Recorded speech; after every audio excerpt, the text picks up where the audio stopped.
वक्त हम मौजूद हैं कराची के इलाके मिलेनियम माल के पास, जहाँ सिंध गवर्नमेंट मेयर कराची की नाअहली की वजह से जो हर जगह पूरे कराची में जो गटर उभर रहे हैं, लेकिन एक बच्चे का भी यहाँ ये बाइक जो गटर में गिरा और उसके साथ इसका जो एक मोबाइल भी यहाँ, जो कौन सा था बेटा, रेडमी एक मोबाइल भी यहाँ गिरे। और जल्दी से हम गुजर रहे थे, जिस बच्चे को हमने बचाया, मोटरसाइकिल जो बाइक बाहर निकाली है। ये मसरूफ़ तरीन शराह है, पहले तो जाम से खुद भी जाम रहता है,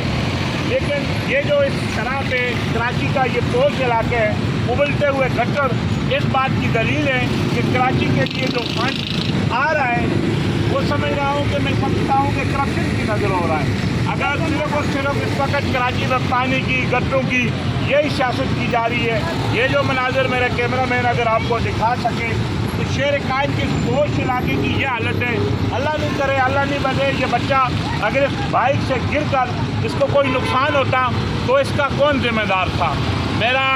आसिफ अली जरदारी साहब से, जो इस वक्त सदर पाकिस्तान है, 16 साल से गवर्नमेंट पीपल पार्टी की यहाँ है, मेयर कराची भी उन्हीं का है,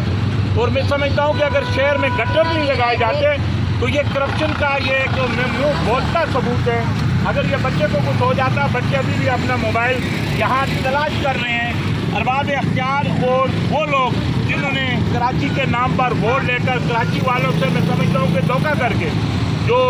इस वक्त असम्बलियों में मज़े लूट रहे हैं, ये उनके लिए ये उबलता हुआ गटर, ये उस जो मेरा कैमरा मैन अगर दिखा सके तो यह उस बदबूदार निज़ाम की इक्कासी करते हैं कि कराची वालों का कोई पुरसान हाल नहीं है। कहीं बिजली से लोग मर जाते हैं और कहीं उबलते हुए गट्टों की वजह से कई बच्चे, कई बड़े लोग जो मर गए। आज का जो हादसा जो मैं आपको दिखा रहा हूँ कराची के इलाके मिलेनियम माल का है, जहाँ एक बच्चा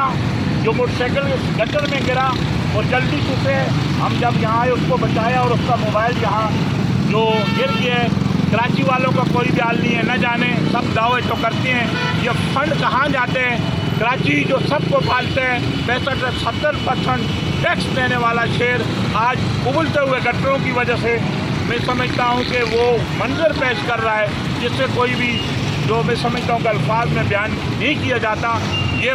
उस बदबूदार निज़ाम की ये गटर इक्कासी करते हैं कि जिस तरह इस गटर के पानी से बदबू आ रही है, हमारा सियासी निज़ाम और हमारा वो इदारे भी इसी जो मैं समझता हूँ कि इस बदबूदार निज़ाम की जो यही मनाज़र वो भी पेश करते हैं। ये निज़ाम इतना गंदा हो चुका है कि करप्शन के खात्मे के लिए किसी भी अदारे ने आज तक कोई भी ऐसी कार्रवाई नहीं की, ताकि जब करप्शन का खात्मा होगा तो कराची के फंड कराची वालों पर लगेंगे।